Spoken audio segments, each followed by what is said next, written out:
പ്രധാന പരിപാടി തന്നെയായിരുന്നു ഈ മല കയറലും ഇറങ്ങലും. ഒരു അലാക്കിലെ കയറ്റം തന്നെ ആയിരുന്നു. പക്ഷെ എന്നാലും ഈ ഫൈനൽ വ്യൂ നൈസായിരുന്നു. ഒരു രക്ഷയുണ്ടായിരുന്നില്ല. അടിപൊളി വ്യൂ. നല്ല ഭംഗിയുള്ള ഒരു പ്ലേസിലേക്കാണ് കേട്ടോ നമ്മൾ ഫൈനലി എത്തിയത്. ഇങ്ങോട്ട് വന്നതിൻ്റെ കാരണം എന്താ? ഇവളുടെ മാരേജ് ആണ് ഈ മന്ത് 13th. സോ അതുമായിട്ട് പ്രമാണിച്ചിട്ടുള്ള നമ്മളുടെ റംഗോലിയാണ്. അപ്പോൾ ആ റംഗോലി കഴിപ്പിക്കാൻ വേണ്ടിയിട്ടാണ് നമ്മളെല്ലാവരും കൂടെ വന്നിട്ടുണ്ടായിരുന്നത്. ഇത് അവളുടെ താത്താൻ്റെ മോളാണ്. അടിപൊളിയാണ് കേട്ടോ. ആൾ നല്ല അടിപൊളി ക്യാരക്ടർ. നന്നായിട്ട് ചിരിച്ചിങ്ങനെ ഇരിക്കും. നൈസാണ്. ഒക്കെ നമ്മൾ അവിടെ നിന്ന് തന്നെയാണ് അറേഞ്ച് ചെയ്തത്. ദെൻ അത് കഴിഞ്ഞതിന് ശേഷം അവിടെ നിന്ന് തന്നെ അടിപൊളി ഫോട്ടോസും വീഡിയോസും ഒക്കെ എടുത്തു. നല്ല മഴയുണ്ടായിരുന്നു കേട്ടോ ആ സമയം.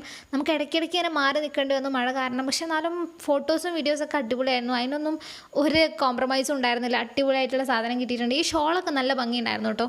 ഷോൾ കാണുമ്പം അയ്യേന്നൊരു തോന്നലാണെങ്കിലും ഷോൾ ഫോട്ടോസും വീഡിയോസിലൊക്കെ അടിപൊളിയായിരുന്നു. എനിക്കിഷ്ടപ്പെട്ട ഷോൾ ഞാനായിട്ട് ചൂസ് ചെയ്തതായിരുന്നു കേട്ടോ. Anything happy married life dear. അടിപൊളിയാവട്ടെ.